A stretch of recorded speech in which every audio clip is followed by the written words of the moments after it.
welcome. Legally Brief presents Changing Our Institutions. I'm your host, Judie Saunders.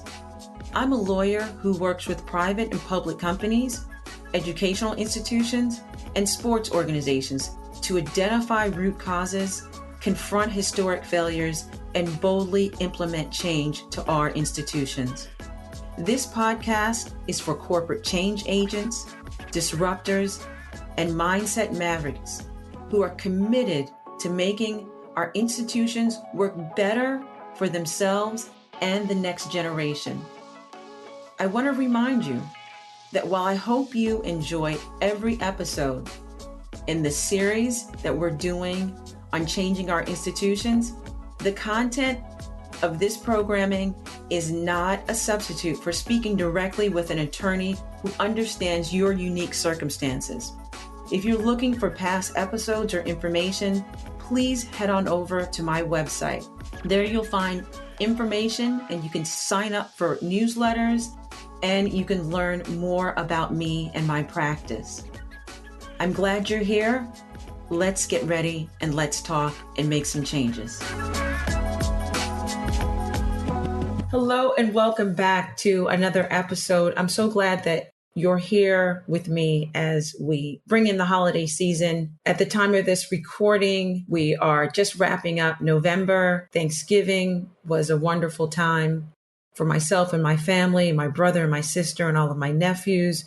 We're in New Jersey. I celebrate that. Also, I celebrate today Team USA's win in the FIFA World Cup. They advance, as does England.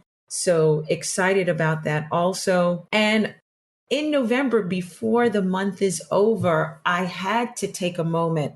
I've been following it all month long and celebrating Native American history, but I had to record and release an episode talking a little bit about just if I can amplify, discuss, and give some input into this most important culture that impacts me, impacts all of us as Americans, and to celebrate it and to recognize that November is Native American History Month. On this episode, I'm going to talk about the Indian Child Welfare Act, the purpose or intent of that act, why it was necessary, and it's referred to as ICWA, ICWA, what it was in response to. So why did we even need ICWA at that time in American history?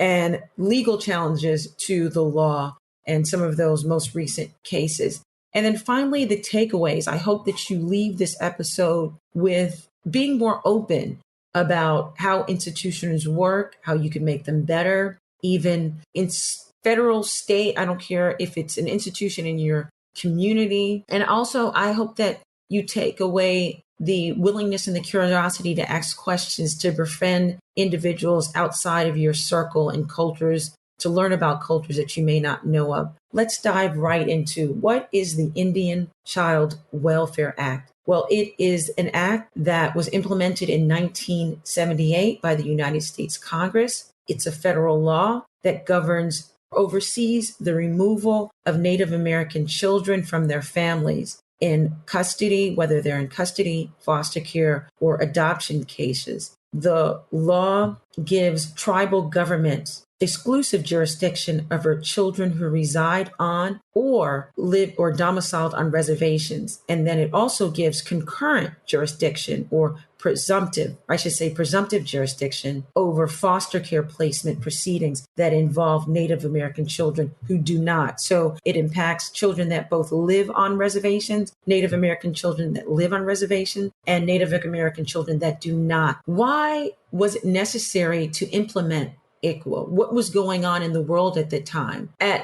Before the pre-ICWA world, we'll call it, children were actually taken away forcibly, fraudulently by state and federal government agencies before 1978 and well into the 1980s by some reports. One example is a Native American mother becoming sick, having to be hospitalized, and leaving her children, as is the custom, with extended family on the reservations and tribe members.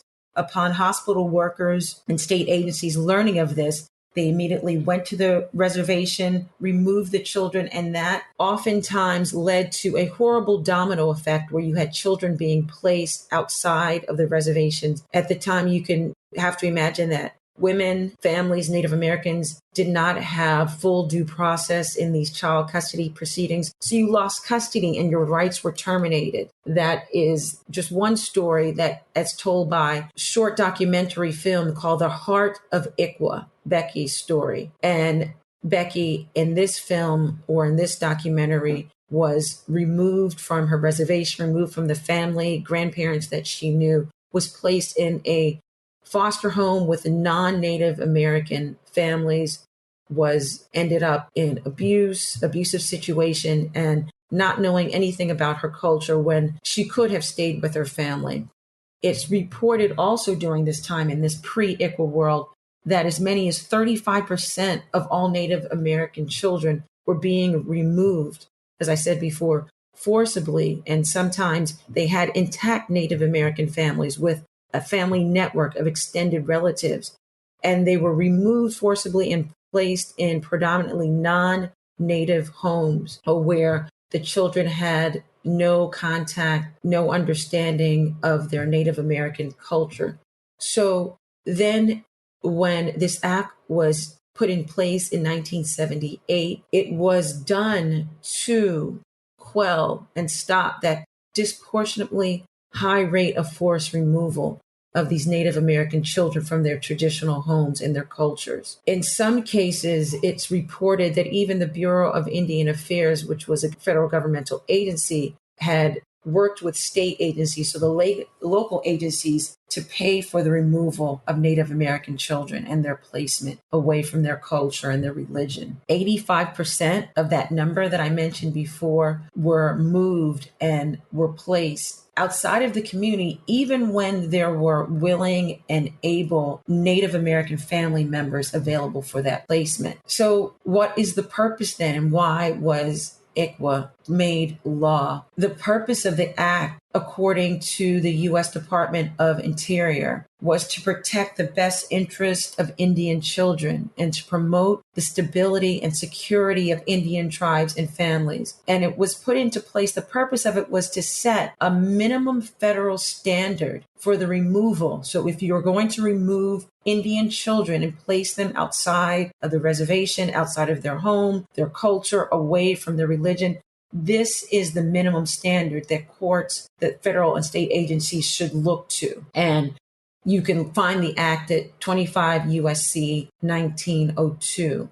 So ICWA provided guidance to states when they were handling Native American children where there's allegations of child abuse or neglect, or maybe there was an adoption that was going to take place involving the children. It set those standards for handling those cases because the U.S. government, those in the government that wanted to be proactive, that were progressive, they wanted to stop this removal of some reports as between 1941 and 1967, removal of 1 in 3 Indian children by force or fraud from their families. That's what the purpose of the act, and that was the intent of the act. During the hearings leading up to the enactment, some congressional testimony documented the devastating impact that these forced removal had on Native American families and their tribes. And that is why then it was implemented to promote stability and security of Native American, of the tribes and these families. So we know what the act is. We know what the world looked like before 1978 when we're dealing just in this, for purposes of this discussion, the pre-ICWA world and what the act was in response to. Let's turn now to talk a little bit about the legal challenges, because as is the case, if you have a law that's implemented, you may now have a situation where there's going to be legal challenges. So let's fast forward a little bit. There's the enactment of ICWA. It's the law in 1978. In October of 2018, Federal District Court Judge Reed O'Connor, in a case challenging the act, struck down parts of ICWA, finding it to be unconstitutional. And this judge claimed or found that the act mandated racial preference. You'll find similar challenges and striking down of laws similar to ICWA that are written and become laws because they address some type of institutional wrong, some systemic wrong, some moral value that's been violated and impacts a group or a community of individuals. In this case of ICWA, it's Native American cultures. When we think about African Americans, or even if we think about Chinese American or Korean Americans, similar laws were put in place to address grievances, to remediate harm that was done because of prejudices, longstanding prejudices.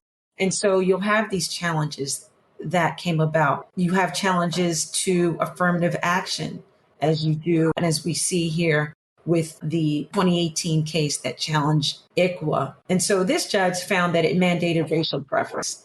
That's the argument that's used sometimes with instances of affirmative action or even the Voting Rights Acts, that it's unconstitutional. However, the Federal Court of Appeals, the U.S. Court of Appeals, reversed Judge O'Connor, stayed that, holding that that prior ruling violated tribal sovereignty. And then you have a court ruling that came about and said, look, ICWA does not violate equal protection. Well, does that case, so that's in 2018, 2019, that's not the final challenge to ICWA.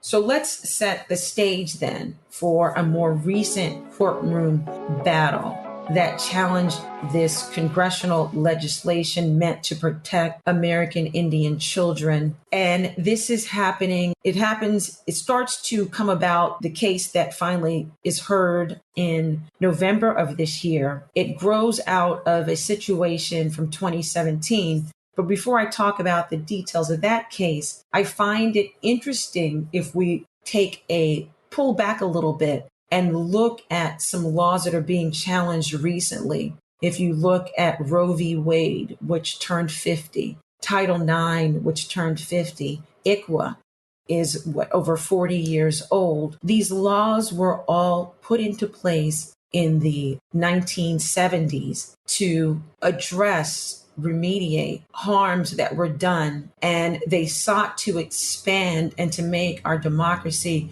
more inclusive. They sought to recognize whether it's a family's right to choose, a woman's right or sovereignty over her body, whether it's Title IX, which expanded the rights of women and girls in educational settings, and now with the challenges to ICWA, which expanded the rights and recognized the full humanity of Native American children and directly addressed wrongs that were done to those children. Now, so these laws are being challenged and coming before a more conservative U.S. Supreme Court. So that's a little bit about the backdrop or the stage that the case involving ICWA is coming before the court. And this case, as I said, starts in 2017, involving several couples, and these cases will be eventually consolidated before they were heard on November of this month. But one plaintiff in that case is Jennifer and Chad Brackeen. They are a white couple from Fort Worth, Texas, who, spoiler alert, they did adopt a Native American child, but that was not without some pushback from locals within the Navajo Nation who sought to have the child whom the family had fostered, a little boy that the Brackeens had fostered and sought to adopt. The Navajo Nation, they stepped in saying that they had found a Arizona tribal couple that they wanted to place the boy. So that case with the little boy eventually worked out where the family, the couple, was allowed to adopt the male child. However, their story takes a little bit of a twist when it was learned that the boy, the Native American little boy, he had a sister, a half sister, and Brackeens sought to also adopt the sister. And there was pushback again from tribal leaders saying that this shouldn't happen, and or there was a couple of arguments that the sister, now there should be kind of safeguards put in place to ensure that the sister had spent summers among the local tribe, was informed about her heritage, and just basically there was a real residence on the part of the local tribal nation for now the girl to be adopted. So the Brakeens, might be saying their name wrong, together with other families, sought then now to challenge ICWA. And the cases were consolidated and the disputes came before the Supreme Court under the name Holland versus Bracreen. And there was a total of 4 cases, and they were filed in federal court, first in federal court in Texas. And so Texas and a total of 7 individuals now are bringing this case. 3 of the individuals, 3 couples that were part of the plaintiffs in the case, are not Native Americans. And they sought to adopt or foster children with Native American ancestry. Now, joining in on the other side or adverse to the Brakeens and these couples who are seeking to adopt or foster Native American children are the federal government. For tribes are also joined in to defend the law. And really at the heart of it, the plaintiffs are seeking to hold ICWA as unconstitutional. So on one side, you have the state of Texas and the individual plaintiffs. One of the arguments that they are insisting is that ICWA draws a distinction between Native American children and their would-be adoptive parents based on race. And they're saying that the law, therefore, is prejudicial and that it treats Indian children and parents and potential adoptive families differently from non-Indians, and that they're doing this, that the law is meant to, this is the argument, one of the arguments advanced by the plaintiffs, that the law is put in place in order to shore up tribal numbers. Now, in support of the law, Native American tribes state that it's one of the most important pieces of federal Indian legislation ever enacted, and warn that overruling this law would work to profoundly harm Indian children and the tribes. You also have the tribe reiterates and they remind the court that the treatment of Native American children, when you talk about the nuances of how federal laws and federal jurisdiction over American tribes. So one of their arguments is that tribes and the Native American children have long been under the jurisdiction of tribes, tribal nations, and the federal government. And ICWA merely provides guidance or rules for federal courts when you have cases of fostering or adoptive or custody that involve Native American children. So again, the argument is that ICWA is necessary because it supplies courts, it supplies federal state agencies with minimum standards that these individuals should look at. So let's take a scenario, for example, you have a case of foster care that's coming before a state agency, a state court, maybe it's a surrogate's court, and the judge doing its homework and due diligence as they do, or maybe it's one of the case workers in the case informs the court that the child before the court is of Native American ancestry. Now that should immediately then trigger the laws and the minimum standards codified in ICWA. And then the court, the state agencies will say, let's look at these standards and let's follow these standards when we're thinking about who to place a child, where to place a child. It doesn't exclusively say you have to only place a Native American child with a Native American family or tribal family. It merely says consider these standards because we want to, if possible, keep Native American children within fit, safe, tribal environments. Of course, you have to look to the best interests of the child, and where by no means does the law ever discuss, contemplate putting a Native American child with an Indian family that's not safe or fit or the best interest of the child. So as we close out this discussion, this understanding of the Indian Child Welfare Act, it's just a few things to take away. As it stands right now, the case has been argued. It's before the Supreme Court. It's still a law. It's still federal law. It has not been overturned. It was put in place to address unique set of standards. Maybe it wasn't so unique, as I talked about before. The pre-ICWA world was really one that was exclusive, restrictive, and not diverse in its thinking and its understanding of the needs of individuals.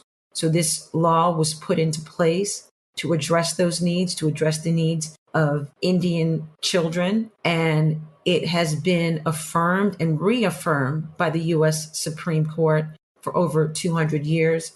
But again, like Roe v. Wade, like many Title IX cases, we see that it is coming before a more conservative U.S. Supreme Court. So this is a case to watch and to see how this challenge goes. It's to also remember another takeaway that ICWA does not, when you look at this law, when you look at the legislation, when you look at the intent and the purpose that we talked about before at the top of the episode, it's not meant to discriminate against non-Indian families, non-Native American families. It doesn't ignore the best interests of the child, but it was merely designed to promote these needs of Indian children. And what I found interesting in preparing for this episode is that here's a takeaway for you, that 18 national child welfare agencies consider the Indian Child Welfare Act to not only be good practice for Native American children, but experts and practitioners, attorneys,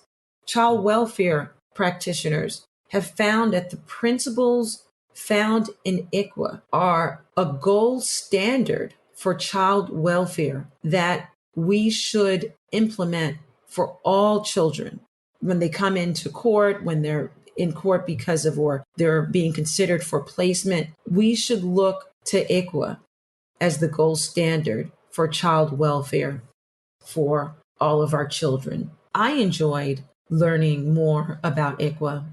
I'm always curious when I think about our institutions, how they operate and what they do, the failings, the ways that they try to remediate. I think, from my understanding, ICWA is necessary. You're going to have abuses. Part of expanding our community, part of making systems and processes work better are to acknowledge past wrongdoing and to enact strong legislation to support it. Maybe you have to address even shortcomings in legislation, but ICWA did a good job thus far in addressing. There's a long way to go.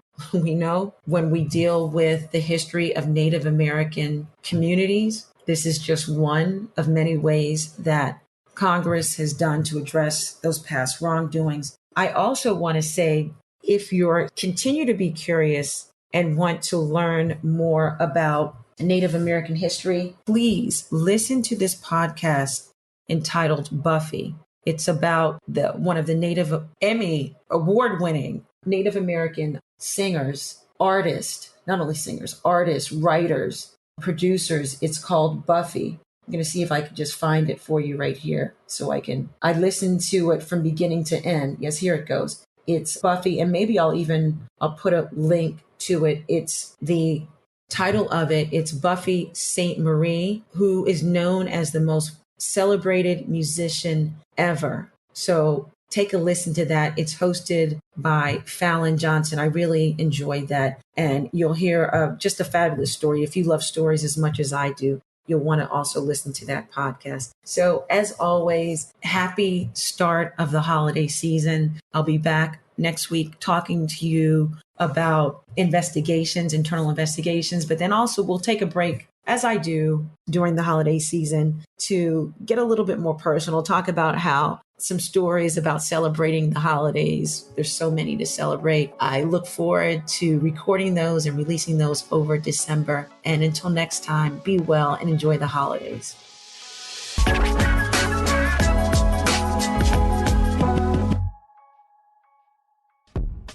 All information and content in this podcast is provided for entertainment purposes only. Nothing in this podcast shall constitute legal advice and shall not create an attorney-client relationship. This information is general and may not be applicable to your particular circumstances. You should review your particular circumstances with an attorney. All liability with respect to actions taken or not taken based on the contents of this podcast is hereby expressly disclaimed.